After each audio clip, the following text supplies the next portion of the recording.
We're going to go through a ulnar deviation kinetic stretch. So ulnar deviation being our ability to perform this movement here.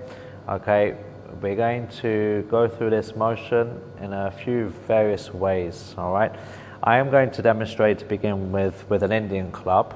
This is probably the favorite piece of equipment I like to use for this, simply because the weight is centered at one end, and so at the other end it's relatively light, so it creates a good point of leverage for when I'm performing this exercise to work against. Now, I'm gonna demonstrate how I would normally perform this exercise. I would hook grip the Indian club, and then I would wrap my fingers over. I'm resting my forearm over my leg, and I've got a slight bend in my elbow.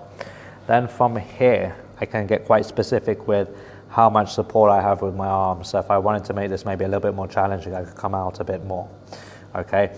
Then the exercise will be to actively contract the underlying side here, okay, to pull myself down into that ulnar deviation. And then I'm going to do the opposite. I'm going to contract the top sides to actively pull myself back up to the start.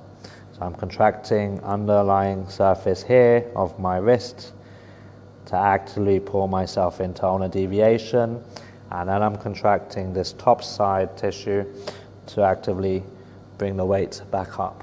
And then I can get quite specific, for example, of what I combine this with. So I can combine it, for example, with flexion.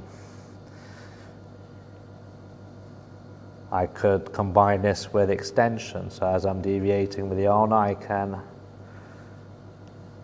add a bit of wrist extension into the movement. And that will simply change how it challenges that wrist joint.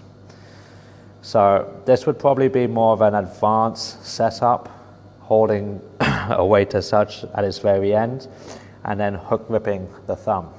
But if I wanted to make the same task slightly easier, for example, I could support this weight if I wanted to. So I could, with the other hand, support as so. So I'm taking a little bit of that weight off, making the exercise a little bit easier.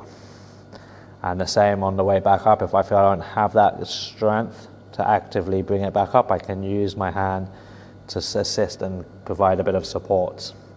I could also choose to hold this a bit closer to where most of the weight is. So if I went here and performed the exercise, it will feel a lot easier as the weight doesn't feel as heavy.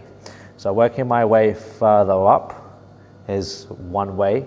For example, to make this easier, I could also remove the hook grip, and then just by performing ulnar deviation as so, same as before, I can combine it with other movements. This will make the task slightly easier. So you could be going with a normal grip, gradually working your way down to here, and then gradually progressing to, say, a hook grip, and doing exactly the same. The same exercise I demonstrated with a bent arm, but you could also go with a locked out elbow. So one way I like to do it is support my arm on my leg as so, and then I'm doing the same thing. And again, with the elbow now locked out, that will simply change how it challenges the whole wrist joint as I perform this task. Maybe this might be nicely suited for maybe racket sports, sport-specific movements. And then all those variables I provided as before, you can apply here. Now, if you don't have an Indian club, alternative options could be something like a hammer. You could also use a stick, for example, and then position the weight on one end of the stick. And I could be doing the same thing. So from here, holding the end of the stick, I could hook grip or go with a normal grip, and then focus on ulnar deviation. Depending on the weight, I could position the arm in specific areas to challenge the wrist joints more specifically if I wanted to. So those are a few options of the ulnar deviation kinetic stretch.